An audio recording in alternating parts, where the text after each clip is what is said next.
Welcome to Just Jacks, Just Chat, episode 22. This week it is a Nation Series podcast. We're delighted to have Sam on from Cut Golf.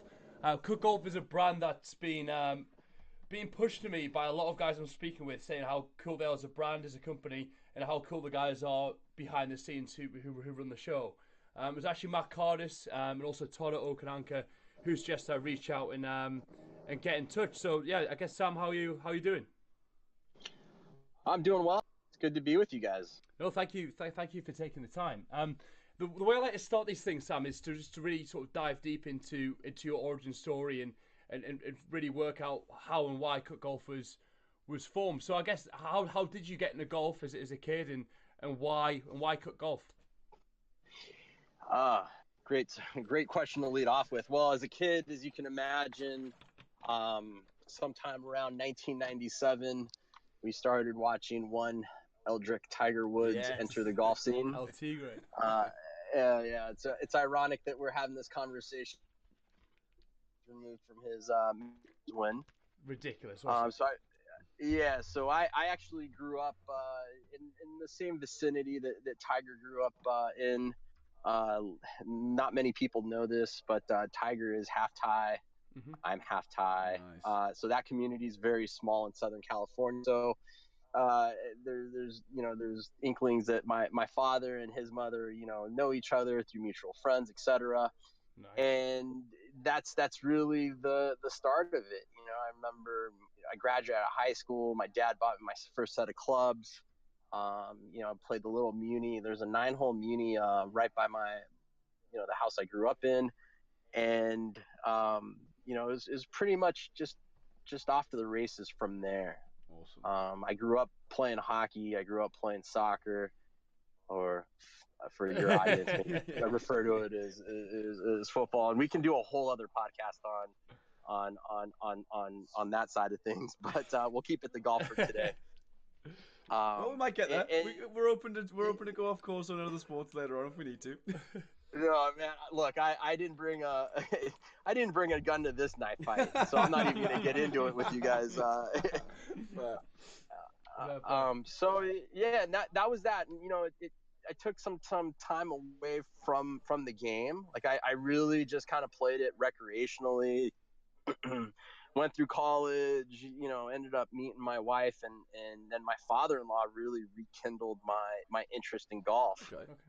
And then I've been married now for 10. I'm sorry, no, God, I've been married now for. Let's hope your wife isn't listening. Oh man, I'm gonna be in a lot of trouble. But I've known my wife for just about 10 years, and I actually, I even recall asking her father for her hand in marriage on the golf course. So I mean that shows you. That's nice. Yeah. Yeah, it's something that has been a part of my life. That's cool. I like that. And where in Southern California was it that you grew up? Is it Cypress where Tiger was? Yeah, I grew up in a city called Cerritos. Okay. And if you look at the map, Cypress and Cerritos are like they're pretty much one town over from each other. Okay, nice. That's the story. And as you can imagine, I'm just just over the moon for Tiger at the moment. Yeah. Oh man, I'm so pumped and hyped. Like from a personal standpoint, my first Tiger memory is at the '05 Masters. That stands out. But I've really got sort of involved and heavily passionate about golf around 2012 really. And so I saw his 2012, 2013 season. They were all awesome, and I've stuck with him through those last 4 or 5 years, which have been god awful, and then to see him win the green jacket on Sunday, man, it was ridiculous. Like it was so satisfying because there's so many people on the hate bandwagon, right, saying he couldn't do it, calling this, that, and the other, but that was phenomenal. So good for golf. Yeah. As much as a Tiger fan as I am, I had my doubts. I tend to be and try to be a realist. And what I was reminding people along the way over the last few days is, hey, we're 2 years removed from seeing that mugshot. Yeah, the DUI charges, yeah. Yeah, I mean, and you're just going, does this guy ever come back? And I'll tell you this, even if he wouldn't have won, I'd much rather watch Tiger Woods play a Masters or any major in a respectable manner the way he has been as of late versus not seeing him, because I think it's just great for the game. No, 100%. Yeah, it just brings people there. He's just got a certain aura about him, hasn't he? A certain energy, and it just golf competitions are better with him in the field. That's just a given. Yeah, and from my perspective, because I'm into video games, you see, Sam, and I said to Mitchell the other day, I was like, Rory McIlroy on the face of a video game for golf just doesn't entice me to buy it. But now we want to see Tiger Woods 2020, like Mitchell posted on the Instagram. Like, I would genuinely go back to buy that because Tiger Woods to me is golf. Like, and I'm not even a huge Tiger fan, but I know I see Tiger. I got Tiger and golf to one and the same. Absolutely, it's. He's the reason why I think many of us are playing and playing the game and a part of it. And I think for all involved moving forward, I think this is great for the industry just as a whole. Oh, yeah. No, I hope this ignites a sort of a resurgence of 5 to 10 years of some major wins and multiple other wins as well. But yeah, good stuff. But yeah, Sam, thank you for sort of talking us through your sort of origin, where you came from.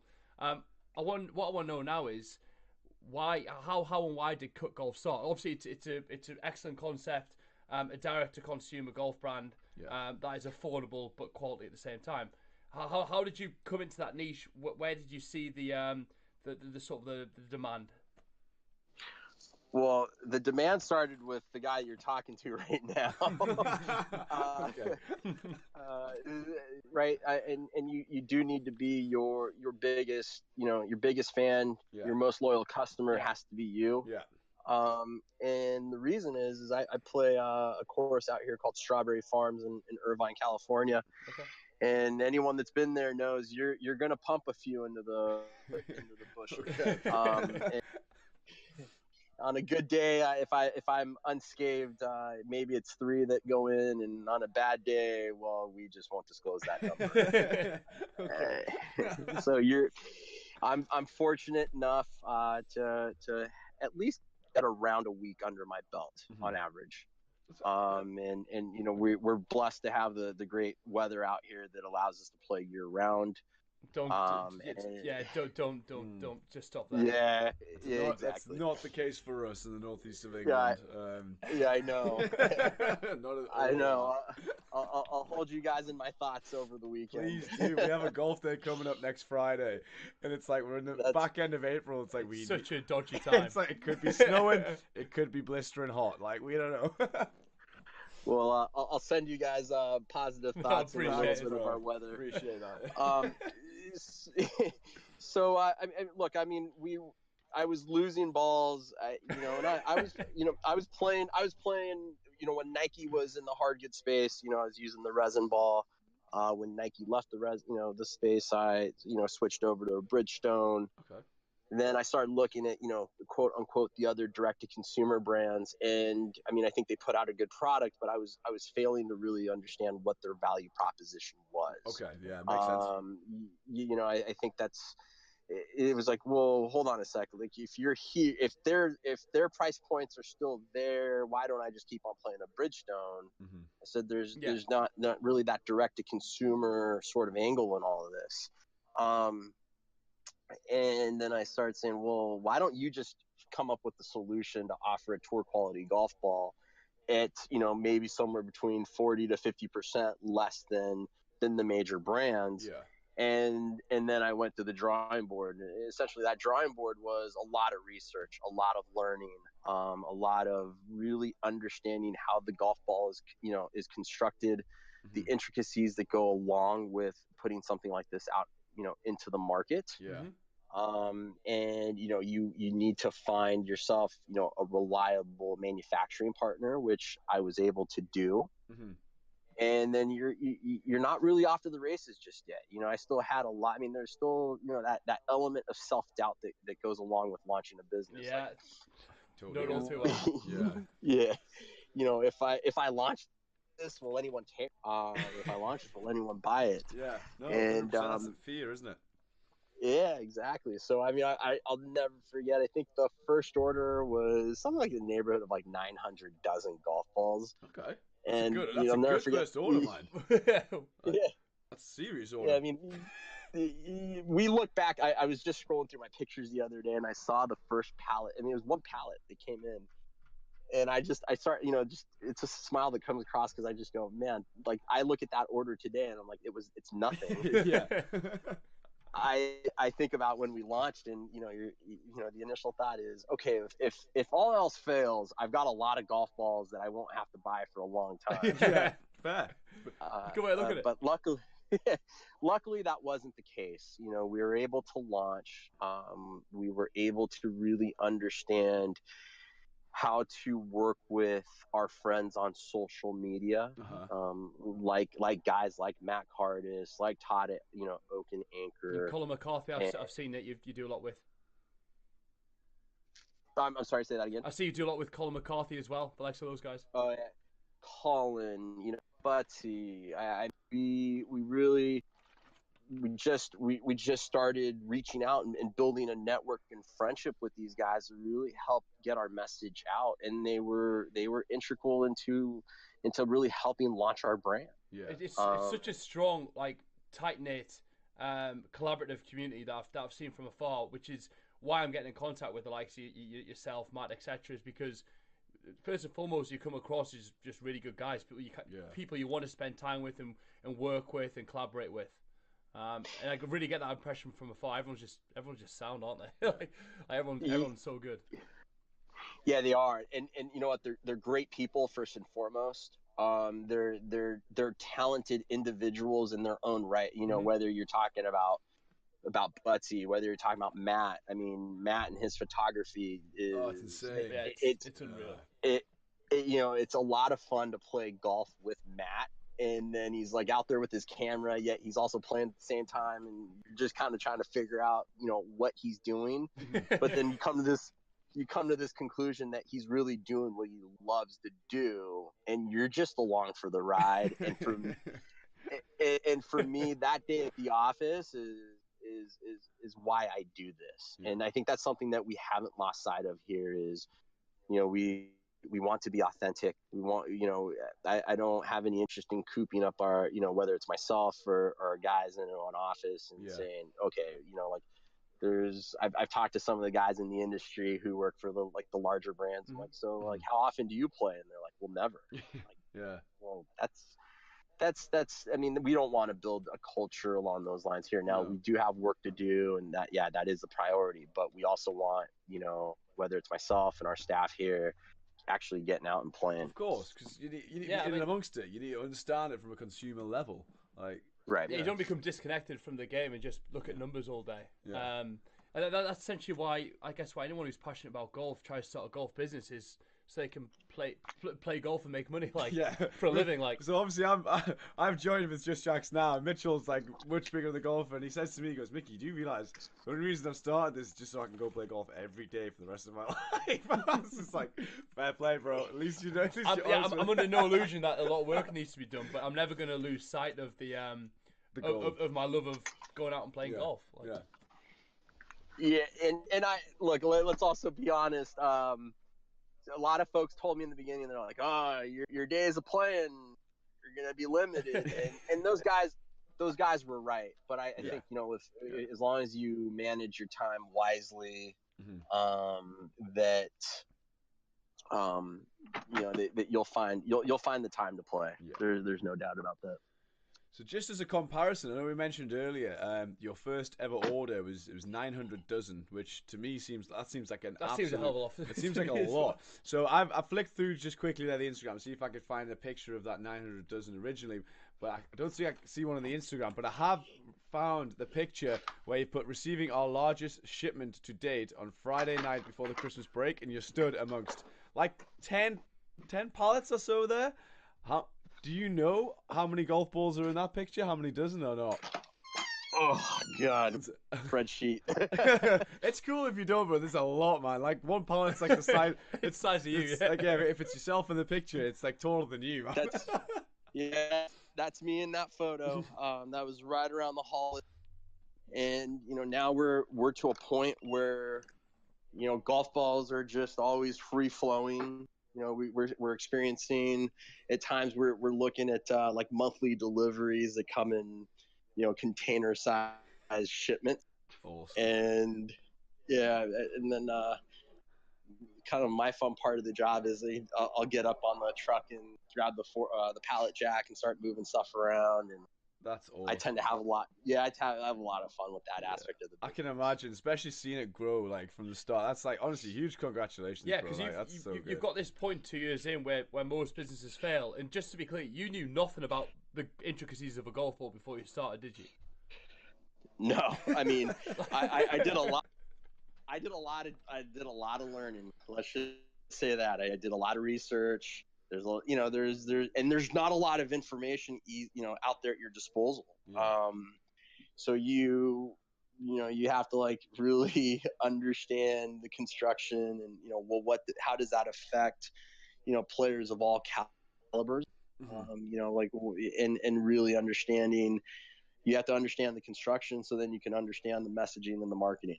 Yeah, I mean, it talks to every golfer because every golfer goes out there and loses golf balls, and everyone knows how bad that feeling is when you buy a new pack of Pro V1s, which you don't need, and you shag them in the bushes, and you essentially chucking away 3-4 pounds every single time you're doing it.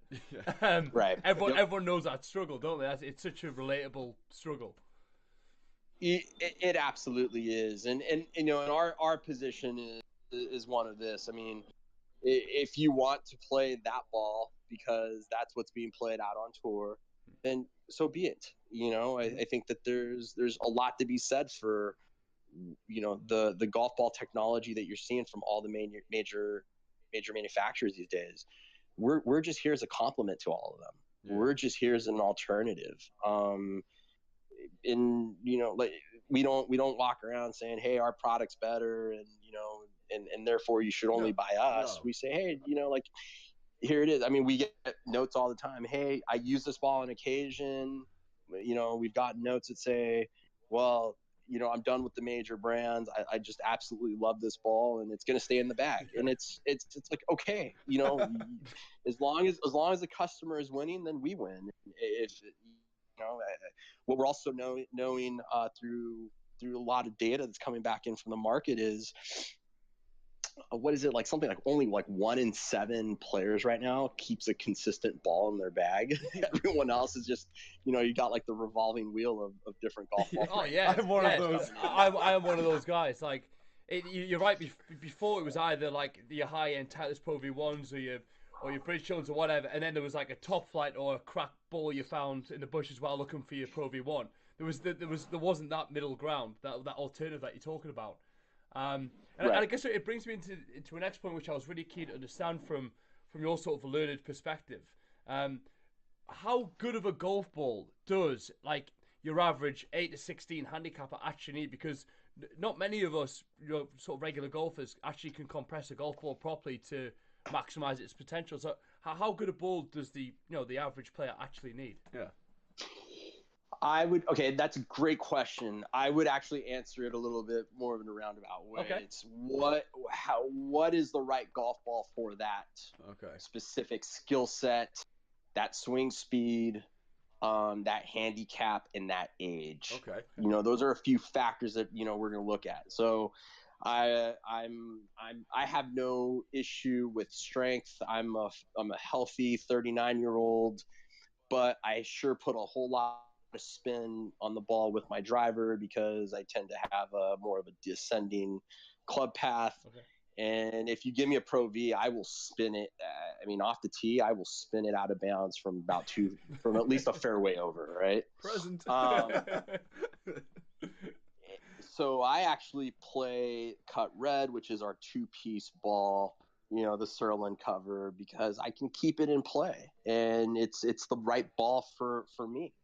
And what I saw is, taking Cut Red, putting it in the bag, I dropped easily like 5 or 6 strokes around. Nice. Just because I was able to control it a lot better. Now that's for me, and I have no shame in saying I play our $9.95, our $9.95 ball. There's no issue saying that. Yeah. And then other guys are just, hey, they want a 3-piece urethane ball because they prefer the ball flight. They want to scrub a little bit of that spin, and that's the right ball for them. So it's really having the players understand what characteristic ball they're really looking for. Okay. And then, how that really fits their game. Yeah. And then from just following up from that point then, Sam, do you guys have a difficult job or an easy job in communicating that to the everyday golfer? Because not everyone looks at how they use the golf ball objectively like you've just done. They just buy whatever. They don't look into that much depth. Is that something that you're focusing on? Yes, it's something that we are constantly adjusting. We're really figuring out how we massage. I mean, that's a bigger emphasis as we move forward in our business, is like, how do we blend this playful brand, that we've created? It's not as serious, it's not really stuffy. And now what we're seeing is we're attracting, every day we're attracting new customers through their door, and they're really starting to press for more information, as they should. Yeah. Okay. I encourage consumers to ask, hey, what does fit me better? How is this built? What does this compare to? We're careful in how we compare ourselves, because we do think that, like I said earlier, the major manufacturers they have great product offerings. Yeah. I mean, it's not uncommon to play around with me, and you'll look down and you'll say, "But you're not playing your ball." And I'm not playing my ball because I want to see what this one's all about. Yeah, of course. You want it. Yeah, of course. Yeah. So I can come on great podcasts like this and have an intelligent conversation. You've got to have a feel for the market, like you said. Because the consumers, because information's so commoditized, like consumers are getting more and more demanding about what they're buying, right? Like 10, 15 years ago, people just go out and buy golf clubs on a bit of a whim. Now every single golfer I speak to has to go and get a fitting and work out what the club head speeds are, what the path angles are, etc., etc. And that's going to go into the decision making on how they pick a golf ball.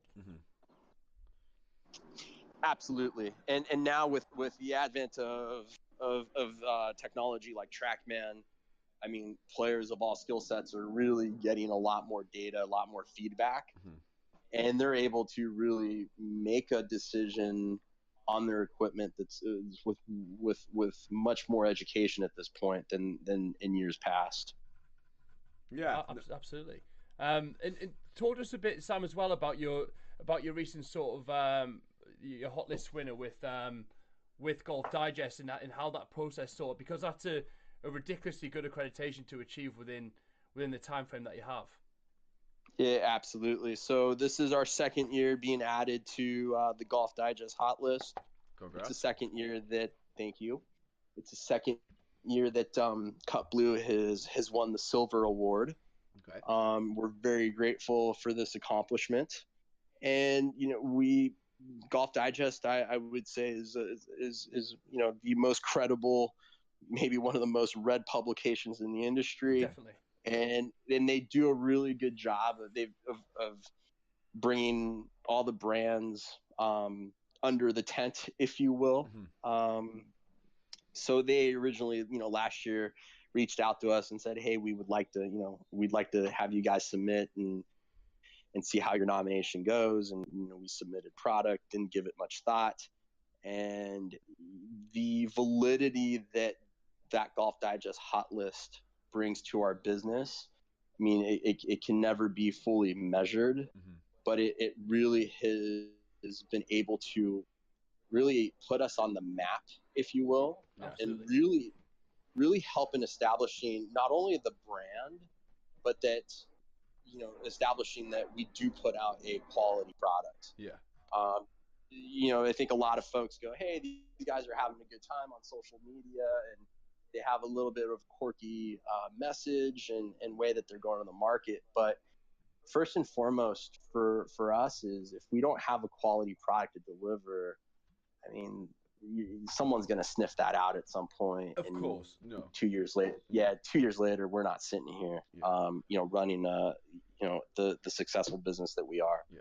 Absolutely, like you say, the people can tell you're having fun from a branding perspective and from a culture perspective. Then you've also got that Golf Digest accreditation to the quality of your golf ball, and that speaks volumes, because you go from just a 2-year-old business, from the likes of yourself and whoever else is involved saying it's a really good golf ball, to tens if not hundreds of experts saying the exact same thing. Exactly, and what we've always tried to strive for is really pushing for third-party validation. Okay. Whether it's been Golf Digest, My Golf Spy, Golf WRX. I mean, I just keep on going down the list of names. Yeah. The guys over at TXG up in Canada were really vital in helping us really get that message out there. Yeah, that's awesome. And again, from me and Mickey are like super into business. Well, obviously this is our first venture together. But for you, what's been aside from the quality of your product, what's been the key to your initial growth over this 2-year period?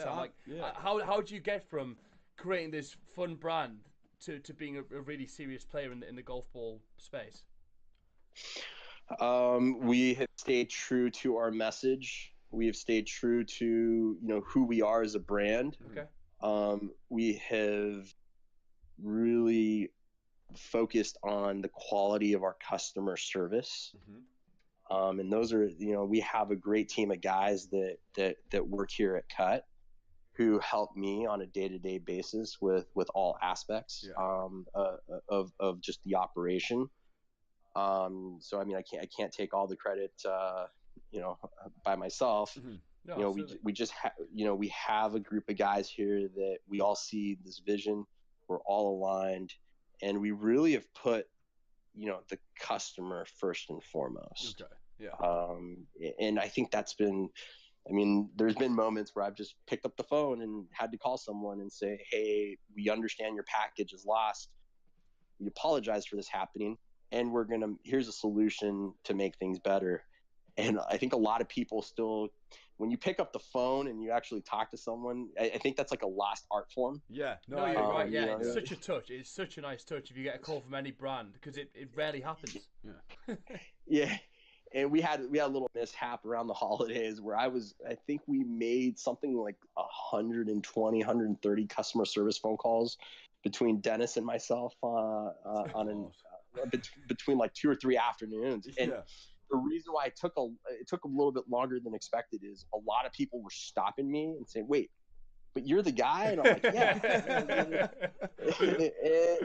And they're like, well, can I ask you if I'm like, of course. I'm not going to blow this.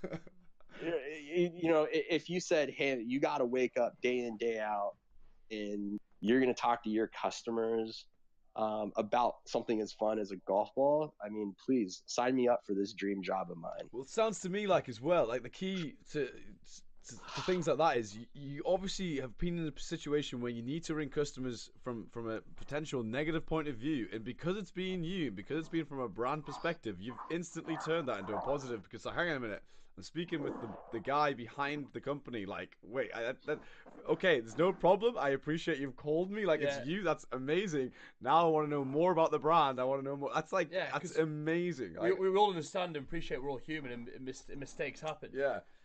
But when you add that human element to any brand or any service or product, you're right. It just goes so far, doesn't it? The instant empathy from the customer would be like, one of the guys involved in this company has actually just rang me to apologize, and now I want to. Yeah, I want to feed back into that. That's amazing. Yeah, that's awesome.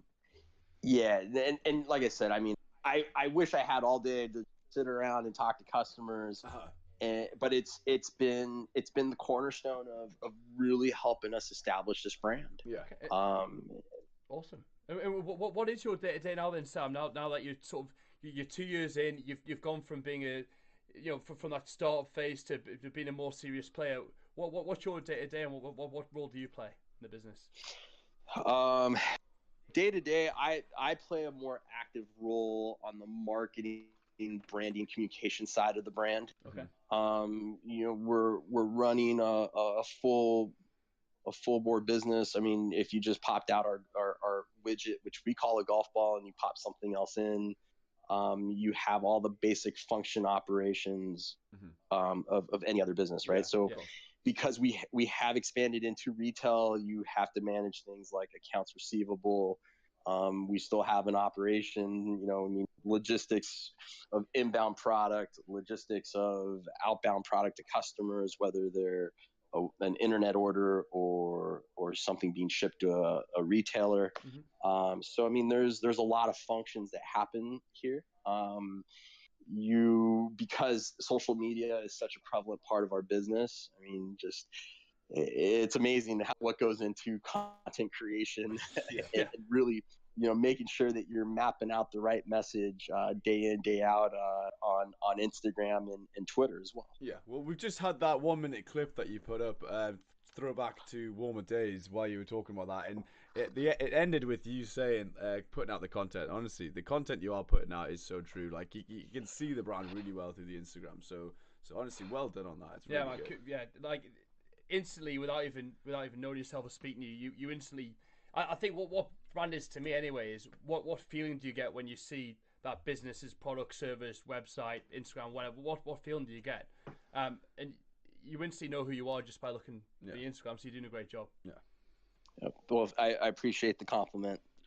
Good question. So I'm looking at the golf balls themselves. So naturally, you know, when you get a sleeve of 3, they're labeled, you know, cut, then 1 to 3.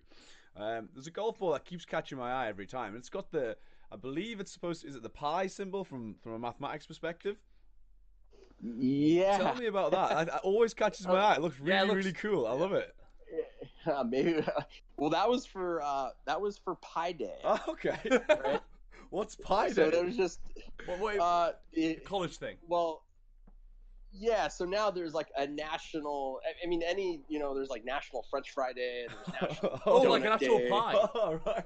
Well, no, like pi, like 2.14, like that infinite number. Okay. So it was Pi Day, and that was our Instagram. There's a day for pie. Like we're not talking so not like edible pie, like the actual number, like the day for the number.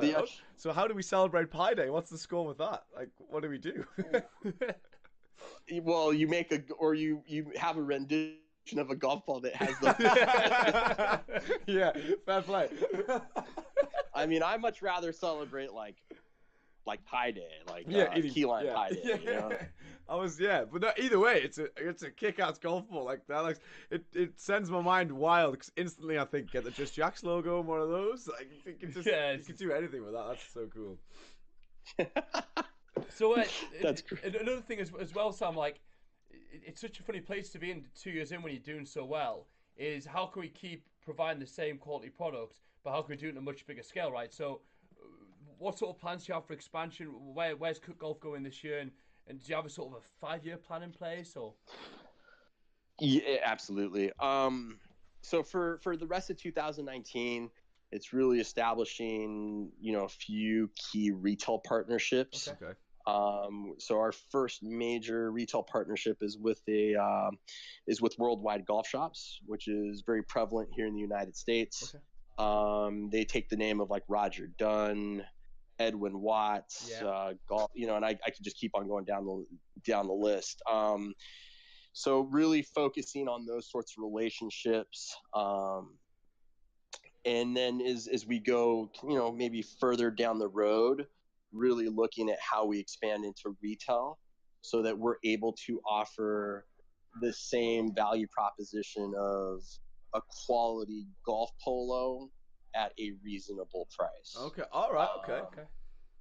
So, and from there, really adding to our product mix, but definitely more in the near term, it's how do we get the word out about Cut Golf and our excellent lineup of golf balls? Yeah, fair enough. Just on that, it's just something crossed my mind. I don't know whether or not it's came into your business plan at all.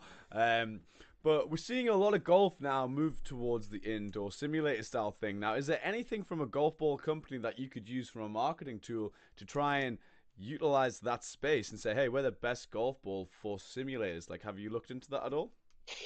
Well, not so much. Well, yes, and yes. The answer is yeah. Okay. We have been approached by numerous golf simulator, businesses. One that really sticks out in my mind is Five Iron, which is located in New York. Yeah, in New York City. We did a great event with them at the end of last year. Okay. and we provide we provide them golf balls for their bays. All right. Okay. Awesome. Yeah, and I think it's a great, once again, part of the initiative for 2019 is getting the word out. There is no better way than getting the word out, but by seeding the product into that sort of environment. Exactly. Like, I think it's such an untapped thing, because usually you go to a range and you just see an old Trixton or something with practice ball written on, and that must be such a. That is a white space that needs taken advantage of. But then you've got the security element of people just stealing. If you put a golf ball like the cut, people are just going to steal them. That's the problem. But that's that could be a good thing for cut, but it's a bad thing for the guys buying them. Yeah, fair. Yeah. So wait, the first thing that came into my head there's myself and Mitchell. We are just about to start a journey where we're going to go out round all the different simulators that basically are providing to the UK. Test them all out, because we are looking for a different business for a set of 8 simulators to purchase, and me and Mitchell have been tasked with going around and testing them. We are off to see Foresight Golf next month, and yeah, so it just, that's why it crossed my mind, and of course we will send them your way when we talk to them. We're going to do a podcast with those guys as well, and we'll say, look, if you ever want to bundle in golf balls with the simulator that you're already charging, X amount for, then the cut are the guys to go to. Yeah, like, I want to push as many brands that are similar to what we're about. We're about accessibility as well, in how can we introduce golf to more and more people without the ridiculous cost. Yeah. No, I would appreciate the introduction. I'm a big advocate for simulator golf. I think it's absolutely great for the game. Yeah. I think it's a good way of bringing maybe the guy that was maybe on the sidelines or on the fence about playing. Yeah, definitely. Because like Five Iron's built a great facility, a great environment. Yeah. And it's not serious, right? I mean, you can sit there, have an appetizer, have a few beers, and it's a casual setting. And hey, maybe you start out there, and then maybe in the spring and summer, for folks in New York, they're going out to the course because they had a good experience. Exactly. In the simulator. And if they're having a good experience in the simulator for the first time, and then when they're looking at the ball for the first time you feel a golf ball is quite special. It's such a unique little piece. And if they're looking at the cut golf ball for the first time, they're instantly going to be like, oh, okay. You make an association with the cut, and you'll never forget that ever. No, it's simple. Exactly. It's like the test drive of a car. Once you get behind the wheel and you turn up the music and the air conditioning, there's a good chance you will be sold. Yeah, true. And I know we touched on it very briefly over email, Sam, but we didn't really cover it. Forgive the ignorance, but where are you at in terms of selling worldwide, and what are the markets you're looking to expand in and have a presence in? So for right now, been servicing our worldwide business essentially like on what we'll refer to on a manual basis. Okay. So if someone on our staff will go ahead, take your order. You'll say, hey, I want 2, 3, 5. I mean, we've seen orders like go to Australia with like 10 dozen golf balls, and we'll write the order. We'll just say, okay, well, what do you want? And then we work up an order that the main thing there is the variable of shipping. Yeah. So we, that gets addressed and customs and all that fun stuff. And, we send back a quote, and, pretty much the majority of the times the order's going through. And then we'll just go ahead and ship it. We use the either DHL or FedEx as the main carriers. And we're very mindful to make sure, nothing gets held up in customs. And like I said, it goes back to just providing a positive customer service experience.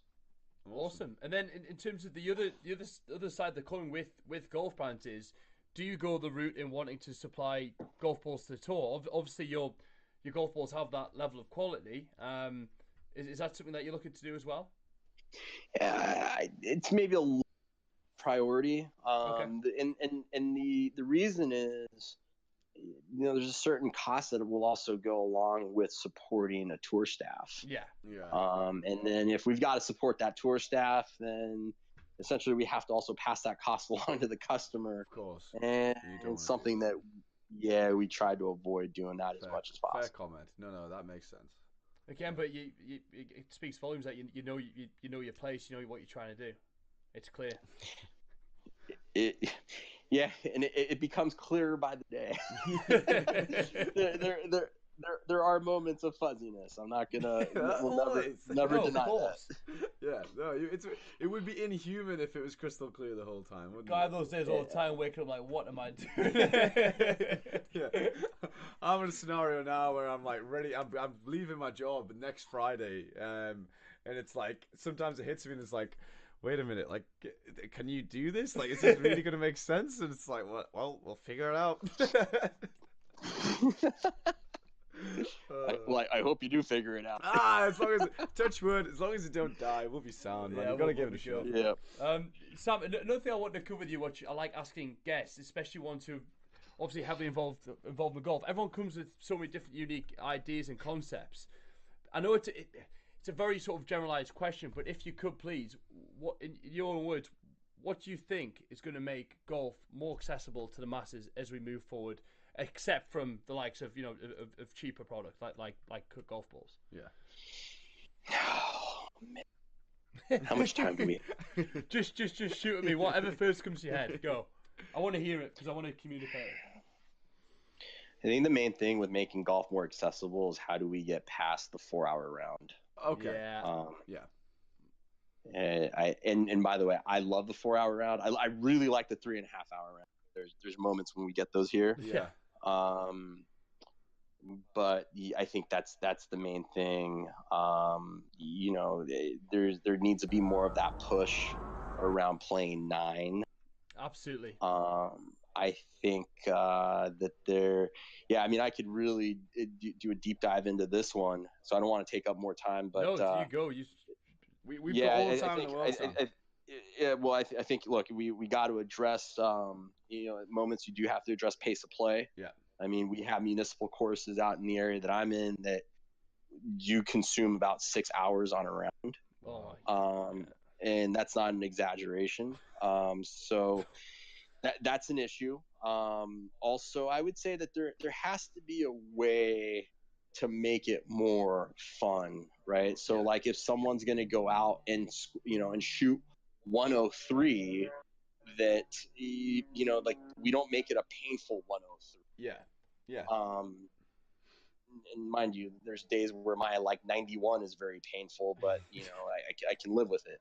Yeah. So I think that how and this whole thing of let's make the whole the hole bigger and the soccer thing and all that. Yeah. About that, I think that also is starting to take away from the essence of the game. Yeah, you've got to be careful. You've got to be careful because obviously we'll watch Just Jacks.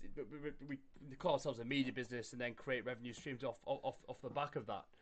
But essentially what we're doing first is a Just Jacks golf days. Mm-hmm. So it might be a bit selfish of us, but we love to borrow your sort of knowledge and business brains and what have you. And essentially what our concept is we're going to have it's a 9-hole golf day.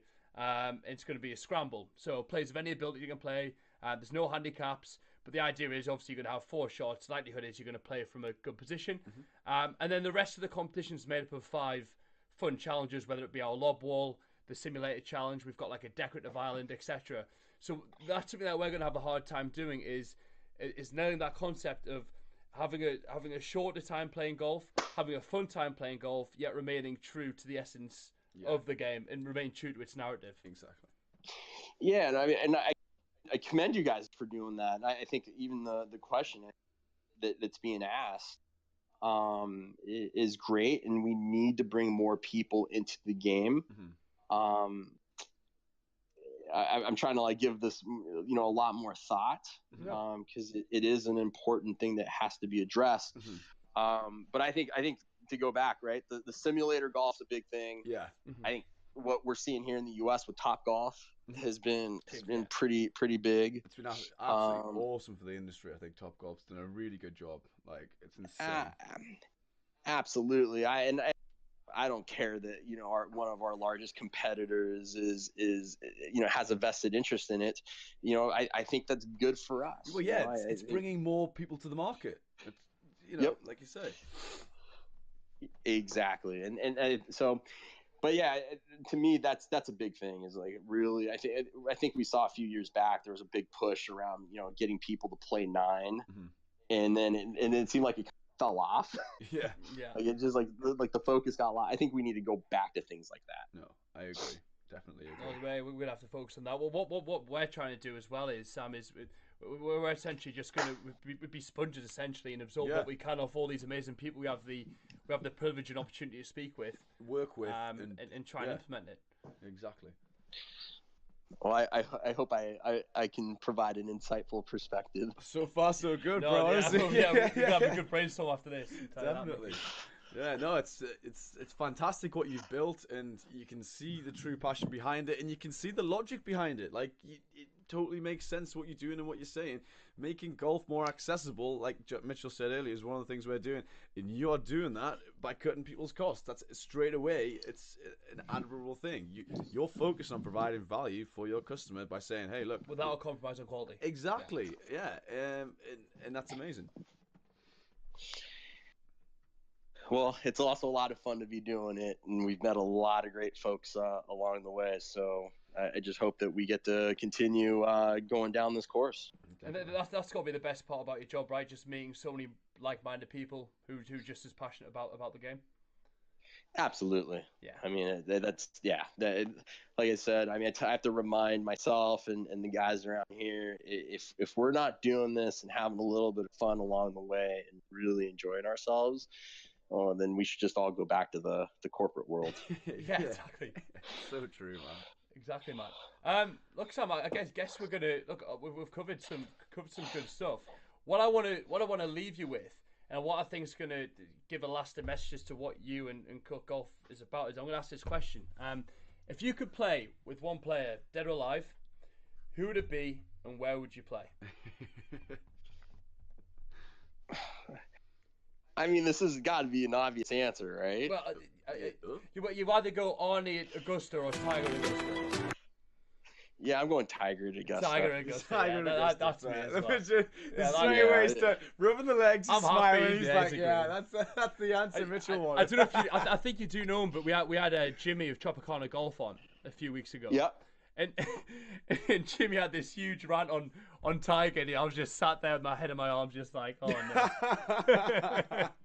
By the way, we love him. He's hilarious. I can only imagine. We had so much fun with him. He is like, he's our kind of guy. He's so fun, isn't he? Every single guest we've had on the podcast so far has been legit like the best podcast ever. Is every single time. It's like, wait, someone different. It's so good. Like, all of you guys over in Cali as well. You've got such a tight knit circle, and you are all awesome. I can see why you all gel together. I can see why you get on. I can see why you're doing business together. It's like non-competitive. It's like collaborative. It's like, right, we all want each to do well now, given niches, and then you're just working out ways to be mutually beneficial towards one another. And it's the way it should be done. Yeah, it's the future. So here's what we got to bring you guys for the Invitational this year. Sorry, say that again. It went a little bit crackly. Well, we've got to bring you guys out for the Cut Golf Invitational. Oh my sure. God! I'd do anything. When is it? I'm getting my phone out now. We're getting it in the diary. When is it? When? Okay, so it tells you we're so busy running the day-to-day business here that we have like not put a date down for the Invitational. Yeah. I think if I had to guess, it's going to be somewhere middle to end of October this year. Spot on. Perfect. We're there. And one more thing I got to put on my to-do list. what the other Cut Invitationals been like so far? Sam, have they just been a big piss up, big get together and have some fun, or been a bit serious competition in there? The first one was like the real learning experience. Mm-hmm. Yeah. So that was in 2017. Okay. Last year was I think I would say one of my more proud accomplishments. Mm-hmm. In starting the business was how well we executed the Invitational last year. Fantastic. I think we really were able to bring in a lot of cool folks. Mm-hmm. It was interesting because there was, I don't want to call them random people, but just people I've never seen that just showed up for the tournament. That's good though. That's awesome. Yeah. It was great. I mean, those are the folks that you really remember. Yeah. But, hey, thanks for coming out, supporting our brand, supporting a great event with a great cause. And now it's how do we get more people out? How do we bring our friends out from from far away places like you guys.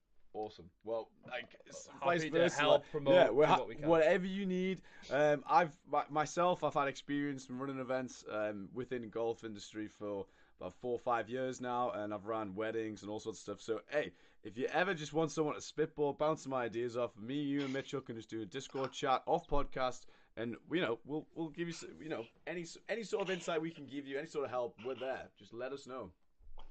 Well, I appreciate that. You better be careful what offer you just threw. No, seriously. I mean it seriously. Like anytime, we'll hit you up if you want to do anything. We'll let you know. Yeah, we're appreciative that we're able to start doing this for a living. And we just, given that we're new, we just want to be able to provide as much value to those that we encounter, whether that be a customer, a brand partner, or whoever. We just want to provide value where we can. So honestly, don't be shy. Yeah. Well, I appreciate that, guys. Okay, Sam. Look, it's been absolute pleasure. It's really cool to see a startup doing so well within golf. Promoting such a positive message within the game. The brand's excellent. The golf ball. I'm not going to bullshit. I haven't tried yet, but I will. Given that I've just spoken to you as well. Yeah. It looks like a quality product, and well, keep doing what you're doing. You've been an absolute pleasure, and thank you so much for your time. Yeah. No, thank you. Seriously, Sam. Thank you so much. Well, thanks for having me. Really appreciate it. And so now I got to ask you guys. Okay. Here we go. So what football club do you guys support? Oh, well, it's a bit of a funny one. So I don't know how well rehearsed you are with football clubs in the UK, but there's a few cities that have some serious rivalries. Now, in the northeast, we have one of the biggest derby games in the country, and it's because it's a very working class part of the country, and the cities just have one football club. In London, you have like 8, 9, 10, whatever good football clubs. Right. I'm a Sunderland fan, a massive Sunderland fan. And I'm a Newcastle fan. Perfect. I got my new. I mean, well, when Alan Shearer was around. Yeah. No. And then so I'll give you guys so my father is Thai, my mom's Colombian. Nice. Colombia loses to the World Cup against England this year, and yeah, I mean, that was pretty a heartbreaking way to lose, but I think England's performance in this year's World Cup was just absolutely. It was infectious. It was amazing. Did you see the state of the country? Like, you've never experienced it. Like, I was living in London at the time, and literally the whole of the UK was captivated. We're like, if we win the World Cup, we don't know what's going to happen. Like, it's going to be like day 10, no one's been to work. Everything was on pause. Half the country's dead. Like, everything got put on hold. It was ridiculous. It was such a good time. Like, everybody had an excuse to do nothing other than look at the football and what was going on around. It's like, honestly, the World Cup is my favourite sporting competition. And it's going to North America, Mexico, right, in a few years. That should be fun. Yeah, we'll be there. Yeah, absolutely. I mean, look, so I don't have an EPL team that I support weekend in, weekend out. Like I kind of just watch it all from afar, and then I follow Champions League, nice. and then oh my God, you guys we're gonna have to split off another podcast for this discussion. And by the way, you guys can edit this. No, keep going. No, I want to hear it. I like to talk about football. So and then what I tend to do is I tend to follow all the teams that the Colombian guys end up on. Okay. And this is what I'll tell you. And this is not open for debate. Okay. In my opinion, Colombians should not play in the EPL because they're too soft. All right. So anytime I start to hear the rumblings like James is going to like Arsenal, I'm like, oh, please do not do that. That's like the worst move for your career. There's only one guy that I can really think of that had success in the EPL, and that is the guy that played for Newcastle, which was Asprilla. Okay, yeah, okay. Tino Asprilla. Yeah. He's a legend. He's a Newcastle legend. Well, that's what I mean. But tell me of another guy who's had that sort of success. He's from the old school though. But you're right. They are too soft. Like. They're too soft. We hated playing against Colombia because everyone just falls over and rolls around for like 10 minutes.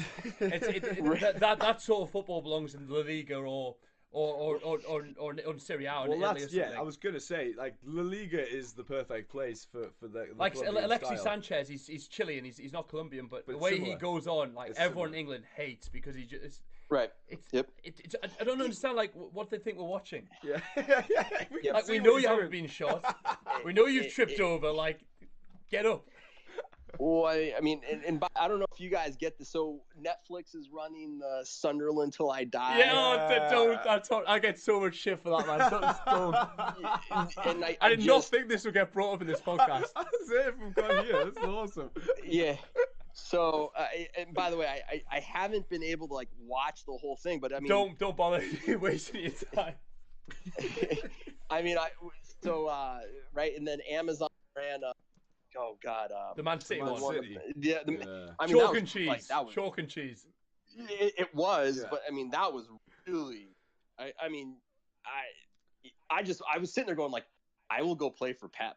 Yeah. That's Oh the yeah. only- He is the most inspirational. Like, Best manager. there's chalk and cheese there. You've got one club in a much bigger city of the UK, a much more affluent city that's been pumped full of Qatar and Saudi money. Yeah.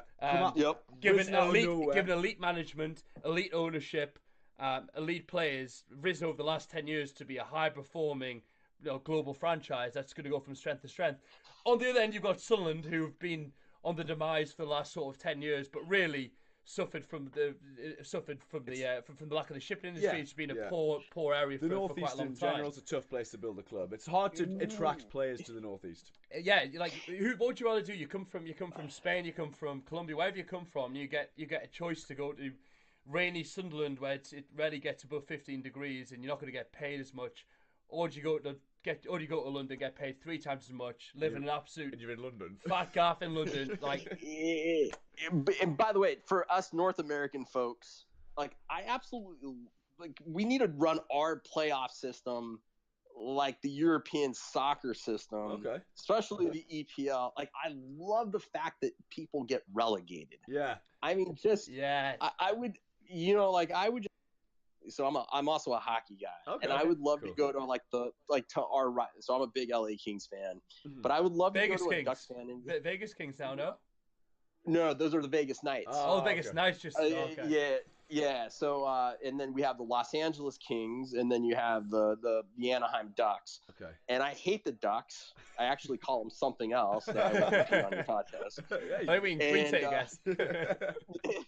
But it would be the greatest joy to just say, you guys got relegated. Well, That's how bad you suck. Yeah, it adds another level of shit you can it get. does because see in the last because Sunderland have been relegated twice In a row. They're Year two, after year, they're oh two my divisions God. down from Newcastle. We can't actually play against them anymore. So Sunderland versus Newcastle hasn't happened for ages. However, even though Newcastle are in a higher league, what's the last 6 games? Sunderland have got wins or draws. Newcastle haven't won the last 6. Is that what it is now? No, the one that they stopped that streak last game. But the I guess the point is that this sort of like energy building within the area that like the next time we play each other is going to be massive. Yeah. Because we haven't been beaten by Newcastle in years. We used to win all the derbies in recent history. Yet we're the worst team being relegated. So it's that it's a it's weird such a one. weird energy. Yeah, like it's brewing. Yeah. A lot of fans Well, I'll would tell you- rather win the derby Yeah. instead of being in a higher league. Well, that's the thing, right? You have so many intricacies. You have you have the Derby. You have the Premier League going on. You have then you have all the contests going on within the contest. Yeah, so many different. Yeah, it's almost a bit And, like- overcrowded. Yeah, but I mean, it's still. But there's just different plot lines to the season. As you're. That's such a good point. It's something that I never really think about either because Stories within a story. we just forget about it. Where Yeah, it really. I mean, like I said, there's just so many intricacies to all of this. It's a lot of fun. Yeah. And like I said, we could make a whole podcast out of this discussion. We'll do it. We'll schedule one in. To talk, we'll talk about football. I'm Champions League finals sorry coming to up. drag it on. So go ahead. If we're gonna do that, then I've got some brushing up to do at the same time. So do we. weird. Yeah, because I would want to make sure I polish up because Okay. we're just moving into a new office, and one of the things I'm excited about is I'm actually gonna like be able to watch Champions League while it's in going the office. on. In the office. Yeah, Oh, I'm my already God, getting. already getting like eye rolls. Like you watch, other than golf, you watch like really stupid sports. I'm like, come on, guys. Like Football's awesome, man. Champions League football, the atmosphere in Champions League football is like no other. It's the best of the best. Yeah, but that's the problem though, is the that American mindset. Well, I mean, they just don't. I love, like in Champions, right? I mean, you just this aggregate score thing, and I mean, you really got to pay attention to what's going on. There's over 2 legs. There's so many. I think that's just phenomenal. No. It's like a story, because before the game, obviously you got 2 games to go. You've got all the mind games in the media between all the players and managers. You've got the intricacies of the home against the away leg. Who goes first? You've got the away goal thing. You've got different styles. You've got different sets of fans from different countries. They've got different cultures. They all travel to each other because it's so easy and so close. The cities come alive. You're right. It's awesome. Tell you what, right? Yeah. On that note, can you remember, Mitchell, how ridiculous it was? I think it was the semi-final. Barcelona PSG. 5-4. PSG dominated Barcelona. They were pretty much down and out. And they came back in the second leg. 3 goals in the last 8 minutes. 3 goals in the last. Neymar, the little chip over the top. That was genius. Where did that come from? With like 30 seconds left. I was going from a supporter standpoint. I was just like, that is fucking genius. Like I couldn't believe that happened. Like the audacity to even think about flicking the ball over the entire defensive line like that. In that situation, had to score. Oh, what we're gonna do? Dink it. The weirdest shit you can think of. Oh my god. Well, I want to stay on the line and talk about golf, soccer, Your fault. You got us on this tangent. But I've got to get to my next call. No worries, man. Guys, please stay in touch. Yeah. Anything that we can do to support from our end, we're more than happy to do. Let's do it. And I mean, let's I wish you guys the best with the podcast and with the business as well. And if you guys ever need any sort of advice, a punching bag or whatever it is, just call over here. I'd be more than happy to take a call. Same to you, bro. Anything. I really appreciate your time. Really appreciate your help. And I'll shoot you a message after this podcast. But look, thank you very much for your time again. Have a great day. All right, you too, guys.